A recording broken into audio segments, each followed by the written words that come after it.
with the shortage of fertilizer in many countries due to its high cost triggered by the Ukraine-Russia war, local farmers in Nigeria have turned to organic manure as an alternative. The usage of local manure is not only benefiting the farmers, but others are also generating income from the manure business due to its high demand. However, some experts indicated that chemical fertilizer is more efficient than the local manure, saying the latter could affect productivity. Here's more details of that in this report.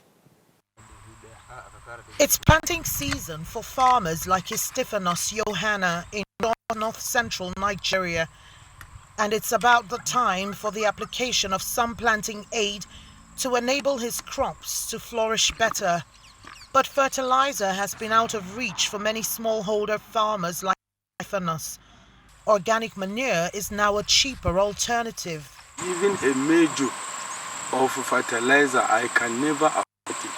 So that is why I switch on this cow dung manure. As I apply this cow dung to the Irish potato farm, then I use the liquid fertilizer. So I am now seeing the improvement.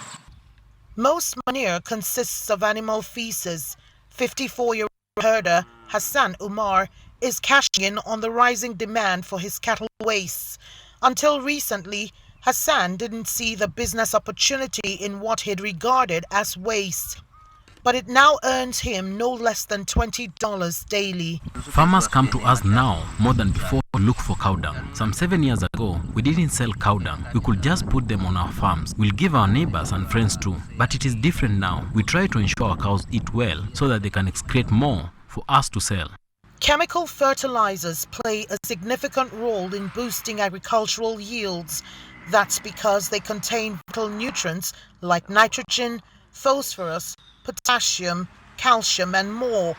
all necessary for plants to flourish, and that's why experts are concerned that using purely organic manure may impact output. Chemical fertilizer will give you higher yield than organic fertilizer because they have a level of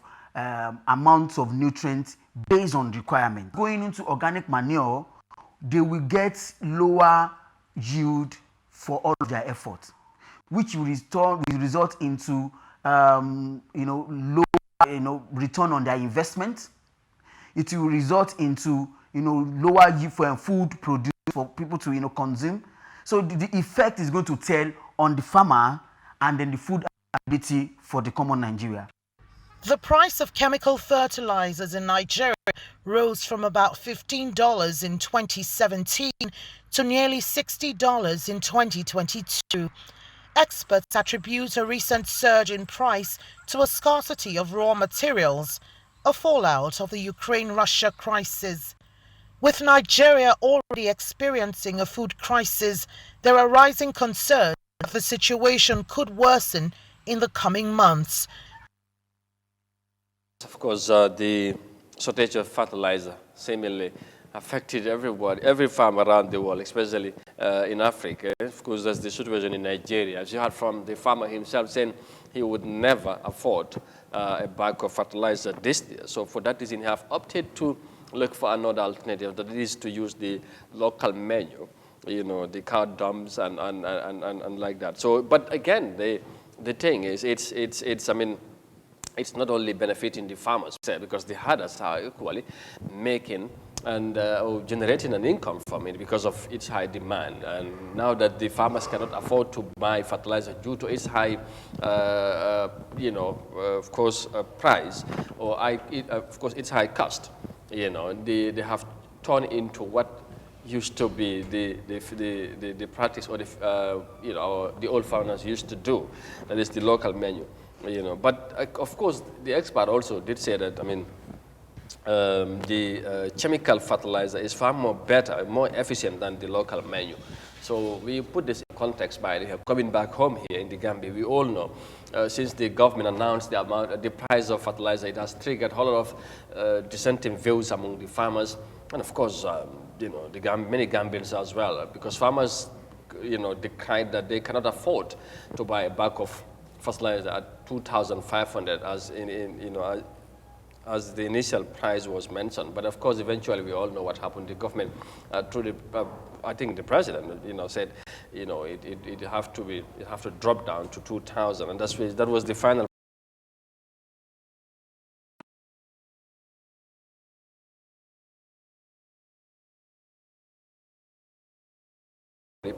gisuñ ci daanaka luy taxawoon ba ñu jàpp ne ni ko baykat yi sàkku woon wala ni ñu ko buggee woon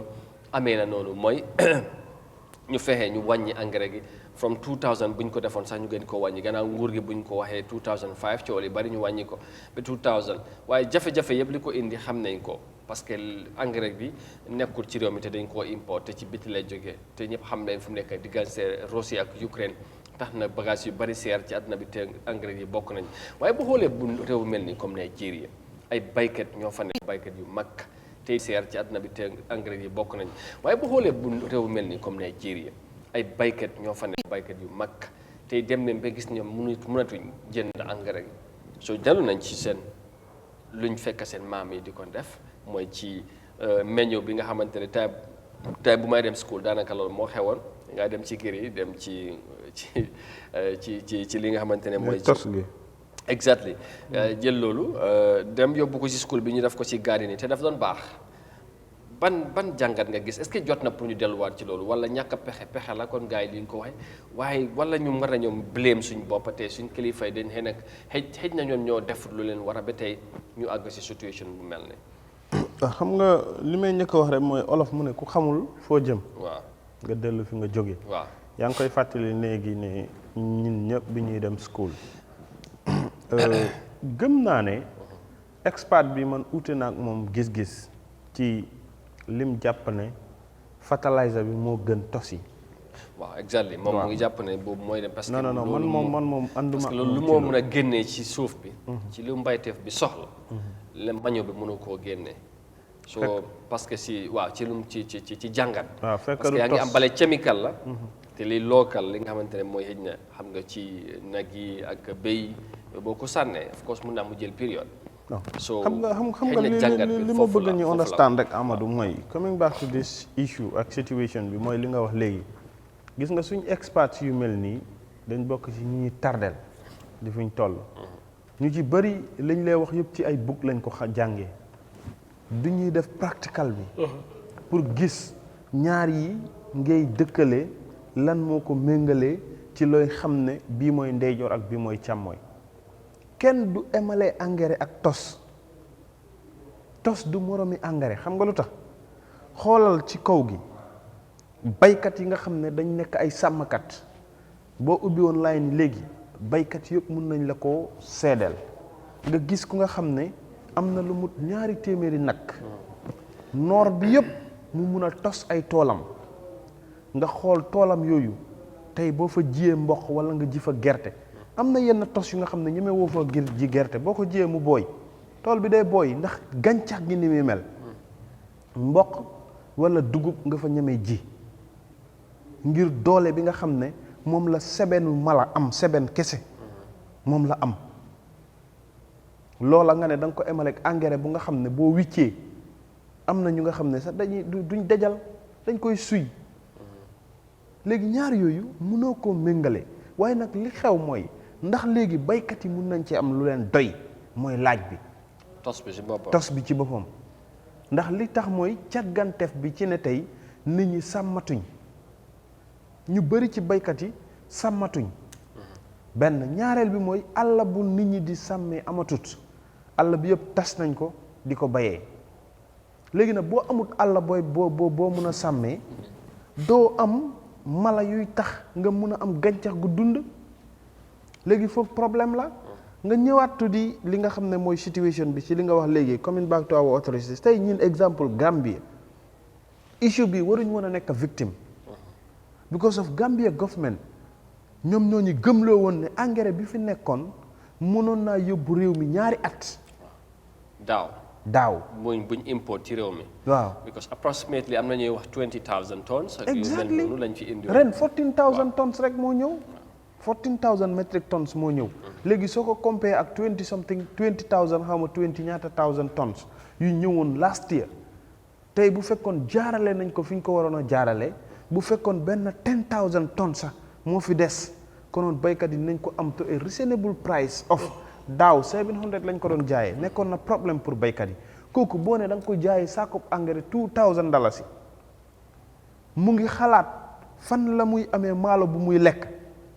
yow ku nga xam ne yuut mu ngi la të naka ngay tafle boo tax ba fi nga toog nii boo munta yuut boo ne da nga tafli mu dal ci seen yi warta jóg fi mu toog te léegi loolu la baykat yi nekk di dund ñoom ñu ngi ñàkk laka la ñuy dundee nga bëgg leen a jaayee engrais bu nga xam ne yaakaar nga koy dundee tey baykat boo gis ci àdduna saa yu jiyee ba keroog ba muy góobee yaakaar lay dundee nga ne na jël koom-koom bi mu am ci xaalis mu jël ko tamit mu dugalaat ko ci yaakaaram boobu noonu yow nga ji gerte wala nga ji dugub yaakaar ne onosaan nga ndox mi mooy tax gàncax googu dunda nga yaakaar ne nawet bu barke ci loxol suñu borom la nekk. xam nga comme waaye xam nga loolu tamit bu koy indi mooy engrais bi boo gisee baykat yi xëj na wala ñu bari di ci wax mooy yaa ngi wax ne tos daanaka amul dafa manqué nuñ ko ndax dafa ñu koy bugg sax ndax dañoo am nuñ ko buggee parce que sàmmkat bii nii tey lim am moom mu ngi ci am moo am na ay nag. te dem na ba demande bi bari na ci moom mu ngi koo jaay parce que mu ne ci ay at yu gën a mu su ta toog xalaat ne sax moom dina dem ba toog muy jaay ay tos am. soo léegi dem nañ ba tollu foofu nit ñi soxla nañ ko parce que baykat yi mun a tuñ am njëg bi nga xamante ne boobu la ñoo mën a génne engrais waaye tey bu fekkee ne tos bi ci boppam dem na ba manqué dojul engrais bi est-ce que soxla bi tamit soo gisee baykat yi da nga xam ne boo ko amul comme day daanaka yow sa bay bi du am njëriñ parce que boo suuf bi moom kenn waxatu boo amutee tos wax amatuloo engrais bu boobaa nga bay daanaka bay mi moom da ngay bay nag waaye doo ci yaakaar dara parce que tamit suuf bi moom mooy loolu non suuf yi dafa dee Amadou waaw suuf su nga xam ne sa maam Matar yow sa maam Matar sa maamam ñëpp bay nañ ci suuf soos yow nga dem ba tey sa doom onasaan nga ñoo nekk di bay ci suuf soos ban yaakaar nga ci am waaye olof daf ne ayuwaay bu iyuwaay la léegi engrais bi ñàkk tax na baykat bi nga xam ne moom dafa ndóol sàmmkat bi nga xam ne dafa ndóol ñëpp buñ ko musaan a gis bu yàlla ji waajee taw boo amee sa udda mooy fi nga xam ne foofu la ñuy eew fas yi ak xar yi da ngay xalaat fan laay yóbbu suma lii bi nu ma tudd suma mbalit bi pour dem tuuri ko da ngay tuur sa tool yi ba am sonn am na yu nga xam ne boo demaan ci kaw yenn saa yi da ngay gis mbalit bu nga xam ne naka kii nu mu tudd mbeqit yu nga xam ne dafay tawtee ba nawet wàcc mbeqit de te mu leer la ne lii fertilizer bu ko gën amul ndax fas yi nga yeew ak nag yi nga yeew saa yoo xëyee nga dem nga rato li nga xam ne moom lañ demee ginnaaw mooy seen puub yi on a sàn nga koy dajale di ko dajale nga koy jël benn place di ko def foofu ba tey nawet bi waaju jublu nga jël ko eb ko ci saret dem wicc ko ci sa tool yëpp ba sonn sa tool yëpp daj mun ngaa ñàkk am sa resources yu nga xam ne mooy doole bi pour saret wala ñu lay jàppale pour nga génnee loolu nga dem yóbbu ko pour nga def ko ci sa place yi tey nag ku ci am loola nga dem ba mu la leer ne baykat bii amul li nga xam ne moom moo nekk engrais mu ñëw ne la dama soxla lii yow yaa ngi xalaatoon noo ko yóbboo nit ne la léegi ok jàppale ma sarse bu nekk nga jaaye ma ko $500 sarse mbalit moo ëpp li nga xam ne moom moo nekk saaku engrais waaw because saaku engrais pour nga wicce ko mu daj lu mot benn hectare problème la 1 hectare saaku engrais boo gis mu daj ko da nga ko taaba waaw da ngay wicc fii tëb dem fële tëb on a sàn nga léegi nag bu fekkee mbalit bi nga am muy mbeqit mooma mun nga koo def am na ñu nga am dañuy am xar yu bëri fi ñu eew seen xar yi duñ ko mus a bale because of li tax mooy dañuy ne su ma ko bale itam su ma ko dajalee du ma am fu ma ko yóbbu because of gëmuñu woon ne tey mbalit mooma wala tos boobu mun naa ñëw ba tey mu replace li nga xam ne mooy place engrais bi because engrais bi yaa ngi ko doon am ci lu cib te yaa ngi amoon yaakaar ne modernisation bi nga xam ne ñu ngi koy wax ci wàllu mbay mi nga yaakaar engrais yaakaar machine yaakaar power tiller onasan nga yaakaar gis nga da ngay dem ba léegi mbay mi fi mu toll chemical yi ñuy use bay sax nit ñi defatuñ ko lu bari boo jiyee sa li nga xam ne mooy seed si within 1 week da ngay use li nga xam ne mooy chemical mu rey ñax mi yëpp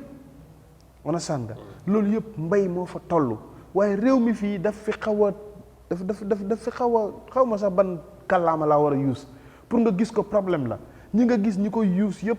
ci booda si Sénégal la ñuy dem jàlla jënd fa li nga xam ne mooy herbicide bi ñëw Gambia di ko use seen tool yi. ñun fan lañ nekk ak ban réew lañ nekk. baykat yi bëriwuñ réew mi dafa ndóol ñu ne agriculture is the backbone of this country. understand tey li xew Nigeria mu ngi fi fees del. absolument baykat yaa ngi koy def de. mënuñoo jënd engrais bi. pour ñu waxante dëgg Amadou fii engrais bi ma ne la lenn mooy am ni jàllale ko mu dem ñu jaay ko Sénégal wala mu toog fi ba déwén buñ ko mun a wàññi ñu wàññi ko baykat yi jënd ko. acca mu ngi noonu su ko defee loolu daal moom mooy situation bi comme gis ngeen ko nu moo xewee foofu ci Nigeria ñu jàpp ne tamit mun naa xew fii ci réew mi gis ngeen gàncax bi ni mu mel. rafet na xew man gis naa ñu nga xam ne time bi waaw pour bi xar yi laa gis ñu ngi koy wicc seen tool. loolu la moo tax njëriñ bi nag léegi war naa mën a yaatu mbalit nii laa gis ñu ngi koy def. exactly so loolu da ngay gis ne ñi nga xamante ne ñu ngi amoon sax ni xar ak seen nag sax mun nañoo gis seen bopp ci beneen côté ci wàllum business bi parce que mun nañ koo jaay. yéen mun nañ koo jaay comme niñ ko gisee foofu ci Nigeria so su ko defee mu ngi noonu dafa mel ni jafe-jafe yi moom comme maam ni nga ko waxee sikki ja lakkandoor su ko defee fépp ay métti te loolu foog naa ne dafa daj ci àdduna si fu bëri te ba mbay moom ñëpp a ko yaakaar ñëpp ay bay su ko defee moo tax saa yu nekk ñun duñ taay di wax mbay moom luñ ci tax nguur gi taxawee kilifa yi surtout jàppale baykat yi luñ ci mun a def dañ ko war a xeeb luñ ci mun a farlu dañ ko war a xeeb parce que loolu mooy yóbbu réew loolu mooy tax réew dal nit ñi bu ñu amee lu ñoo dundee mun a dundal seen bopp duñ tal sax yenn yi waaye bu fekkee sax yow li ngay dundee sa bopp problème la réew moom pour mu dem ci kanam day jafe